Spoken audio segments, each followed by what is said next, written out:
Hi, I'm Lamar. I'm doing a documentary on Wilmington University.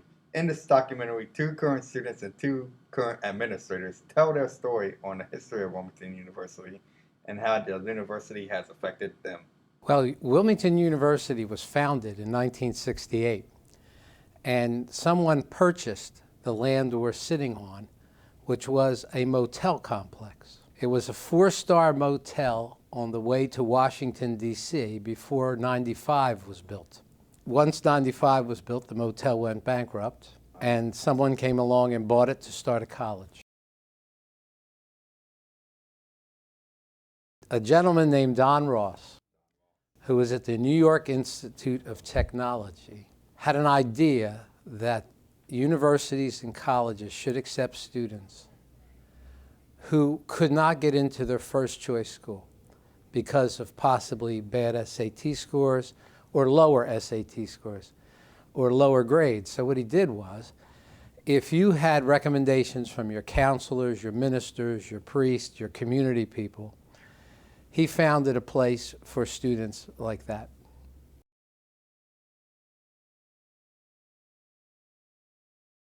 Well, University of Delaware does. Other than that, we're next in the state when it comes to right now.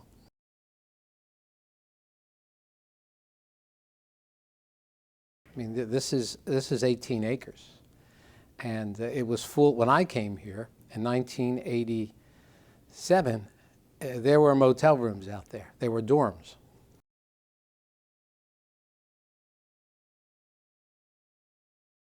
The original majors were business, English, and political science. There were three of them. We have 160 majors, and half of our students are graduate students. Of the 16,500, half are graduate students. Yes, this was the first and only campus for the first 15, 16 years. Then the next thing was we were asked by Dover Air Force Base to do kind of a community service and offer courses on that base. So we did that. Then we went to Wilmington, and downtown Wilmington, and started a campus there. Then it just expanded to where we are now, where we have 8 different locations. Well, now I'm doing things to alleviate the overflow, but what it was before was we had a kind of education that was so unique. No one was doing this. I mean, we had weekend courses, 8-week courses. We had all these different ways to offer a course for working adults primarily. And, you know, it was looked down upon at the time, but our national accreditation groups always said how great we were doing it. Now we have, in addition to all those, we have online, but now everybody's trying to copy that.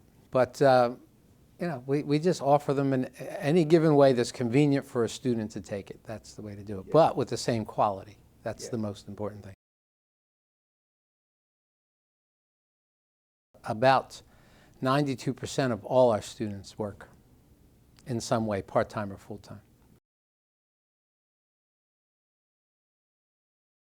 My best memory was early on when they hired me. I was the number 2 person, provost, and I was in charge of academics and a lot of other things. But my best memory was I remember we used to have a graduation on the green on this campus with a tent.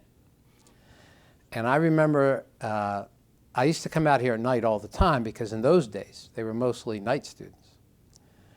I remember seeing a woman crying. I was just looking under the tent, getting all good feelings about, you know, graduation and what we do here and how, you know, opportunity for people to graduate. And I remember seeing a woman crying, and I thought something was wrong, and I ran up to her. And she just said to me, "You don't know how this school has changed my life. I can't believe I'm graduating tomorrow." And then went on and on about how without this university, she would have never had the opportunity to graduate. Now, I remember that like yesterday. I remember the student. I see her every once in a while. She comes to alumni things. But this was 15 years ago, and I just never forget that. I've been the president, I think I'm entering my 10th year.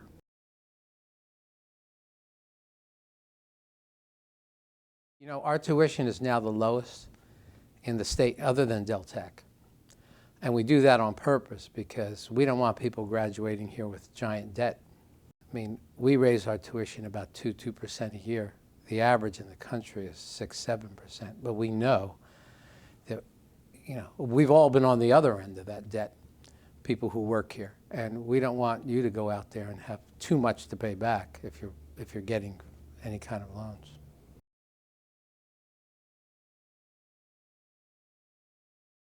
Well, I'm very happy about it. It took a long time coming. Same with the new student center here. My dream has always been to have a sports complex take the existing gym and turn it into a student center. And the big break there was a gentleman gave us that land, about $2 million worth of land on frontage on Route 40. That's what did it. So we were able to build that, and I think that's a great opportunity for athletes. That also brings a great opportunity for everyone else to go back there to that student center and have a real student center on campus. Interview number 2 was conducted by my good friend James J. Finney. We had a ball doing this interview, and I actually learned a lot from him, and it was a pleasure for me to have him as one of my guests. So here right now is James Finney. What attracted you to come to Wilmington University? Where did he start off at?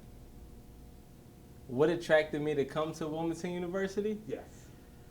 I would have to say, just being honest, I originally, coming out of high school, went to Del Tech and Stanton campus, which is right across the way here. Right across the way. About 2 miles that way, maybe that way. Whatever the case, I went to Howard High School, and most of my classmates was at Del Tech. I did not want to be associated with my classmates anymore. It was common knowledge. You see somebody on the street, where you going to school at? Oh, I go to Del Tech. Oh, I go to Del Tech. I said, I don't want to go to Del Tech. Everybody goes to Del Tech. I want to go somewhere different. So I heard about Wilmington University. It looked like a private school, and it was nice. And I said, wow, this looks like something interesting. So when people say, James, where do you go to school at? I can boldly, confidently say, I go to Wilmington University.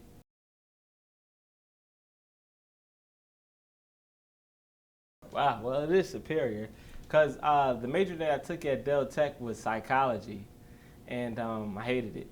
I didn't like it, and I zoned out, and it brought back childhood memories when a teacher would tell me I had ADHD, and my mom would say, my child don't got no ADHD. So yeah, it did bring back those memories, being in a classroom, taking a curriculum within a major that I had no interest in. So by coming to Wilmington University, I was able to find exactly what I want to do. And I've been committed to it, and I've excelled in it. Thank God.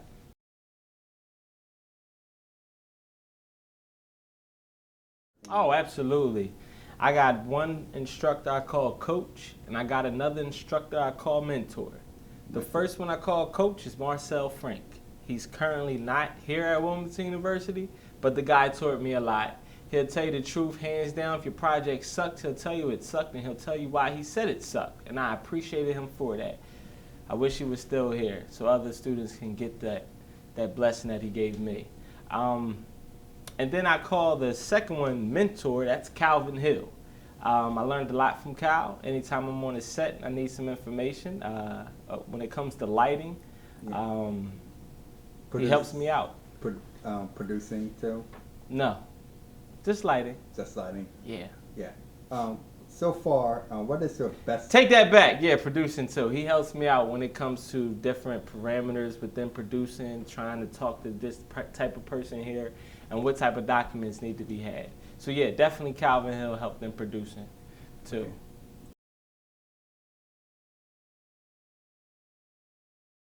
Okay. Got it. It would have to be when I would get here at 8 in the morning and work on a project until 5 in the afternoon, 6 in the afternoon, in the studio that used to be downstairs, the editing studio. It was open to students, and all you had to do was come. I would come in with my hard drives, my backpack, sometimes a little snack, some lunch, and I would bust out an entire project.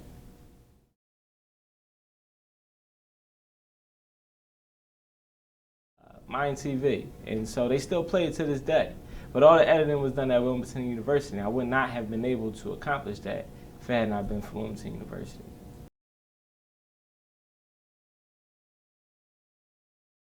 It needs to be more humble individuals that you work with and projects, especially within my major, studio production, digital filmmaking. What I come to know, there are a lot of chiefs and not a lot of Indians. So you got too many chiefs all trying to do something, and then everybody has a different vision. And when you do that, it causes division. Right. And when you can't progress with division. And I say that taking the Digital Filmmaking Club, for instance. There's no reason why it shouldn't be projects going on every week, every month, 2 or 3. Right. 2 different film crews, one's working on a movie, the other one's working on a commercial. That should be how it should be, but it's not. There's a reason for that, and it shouldn't be going overlooked. Yeah, that's what I would like to see different. I would like to see more outsourced projects for Wilmington University students. If not, students own projects, working on scripts that want to turn into a movie, and they get other students to help out. Other students want to help out. Or some local businesses outsource some projects out to Wilmington University. And it shouldn't be about status. It really should just be about the work. My next interview was with Ryan Potler, who is currently a student and is working for the university full time.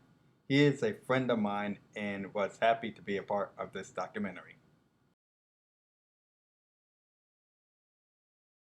Right out of high school, I had actually attended Del Tech and progressed my career there for about 2 years, and then I became staff at Wilmington University and started meeting other students and other faculty, and it really changed my decision to come to university because of the friendly atmosphere. It was from then on that I transferred all my credits to Wilmington University and began the media design major.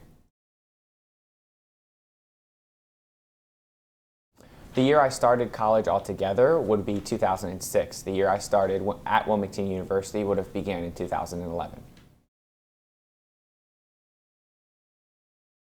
What I'm looking to do with my experience here at Wilmington University with my education, it is in media design, so I hope that utilizing the classes in communication, both verbally and non-verbally, I'm able to take that into my career as a professional.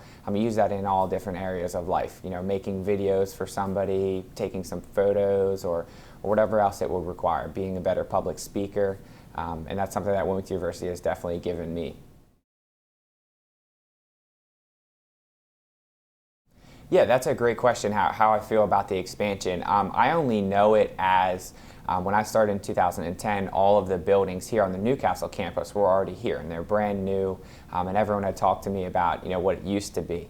It was from then when I started that we started moving into other locations, and we opened up the brand new sports complex. To me, as a student and as a faculty, I think it's amazing. We're better able to serve our community as well as our students in different areas. Our athletics teams are better taken care of now because they have adequate facilities. We're able to reach people in Pennsylvania, Bucks, Montgomery County, Wilmington because of our expansion. So I definitely think it's a great thing.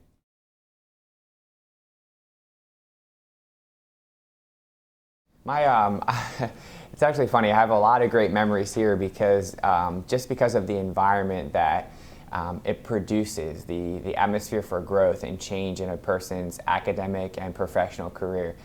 Probably one of my best memories would be the opportunity that I was given to be placed on a billboard. That's something that was always in my bucket list, and I had ran into the people over at University Relations, and they'd been looking for someone to tell their story, how they had encountered Wilmington University and what they did moving forward. And I was given that opportunity to tell my story, and then they put my picture up on a billboard. So I was very happy about that Wilmington University gave me the opportunity to check off something that I had wanted to do in my life up until now.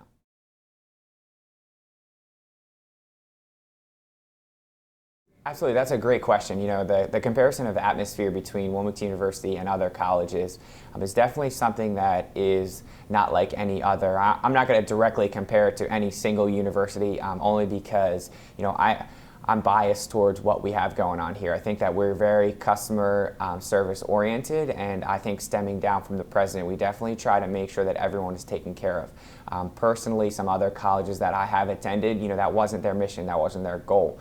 Now, have they changed in many of years? I could only hope so, but you know, everyone's going to have some horror stories or some different changes, but I know that everyone that I've run into here at Wilmington University takes an active role to help every single student as much as they possibly can.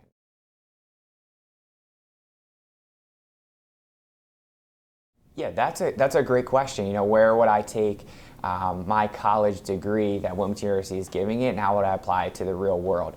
I think that's something that everyone thinks about. You know, with the job market the way that it is, you know, when I get this degree, this piece of paper, what can I do with it? So, you know, I have hopes to open my own business in photography and utilize some of the things that Wilmington University has taught me with public speaking, professional development, and all that to greater expand, you know, what I have to offer to everyone as well. So that's something I'm definitely looking forward to when I graduate. I know that that will open up a lot of doors for me because of what Wilmington University has done. My final interview was with Dr. Edward Guthrie, Dean of College of Technology. I got a lot of insight from him while conducting his interview. Enjoy.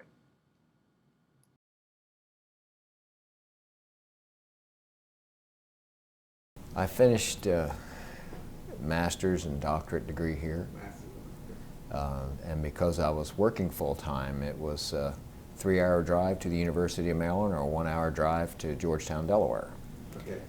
So it was a matter of convenience when I was, and which has been our stalwart, having that one night a week and multiple locations where there was one close by.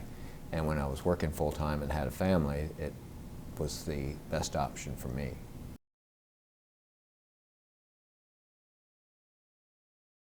Well, we changed from Wilmington College to Wilmington University in 2007 with the approval of our Board of Trustees, and Middle States was the Middle States Commission on Higher Accreditation and Higher Education.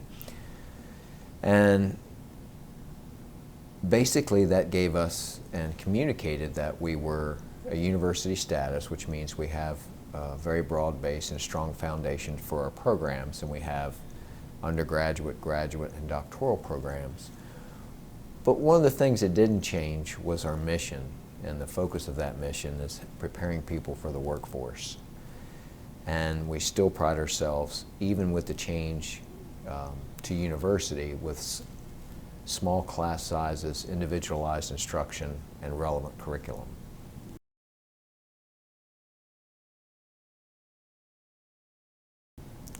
It started in the concept in '67. Actually, Wilmington College started in 1968. The first president was Donald Ross. It was right here at this site in Newcastle. But Wilmington University is about opportunity. The vision of Wilmington University is Wilmington University will distinguish itself as an open access institution by offering innovative and academic programs and student-centered services while anticipating the career and personal needs of those it serves. And what that means is opportunity, the open access opportunity, but also with the geographical locations, it helps the working person. And the flexibility and the modalities of the delivery of our content. In other words, we have face-to-face classes, we have online classes, we have hybrid classes, modulars, to try to suit the needs of our students and who are primarily non-traditional. Now, but we have seen that changing here in the last few years and changing rapidly to more traditional age students. But we still maintain that mode of opportunity for all. So that concludes our documentary of Wilmington University. This is Amar Liffords signing off, saying thank you, and I hope you enjoyed this presentation.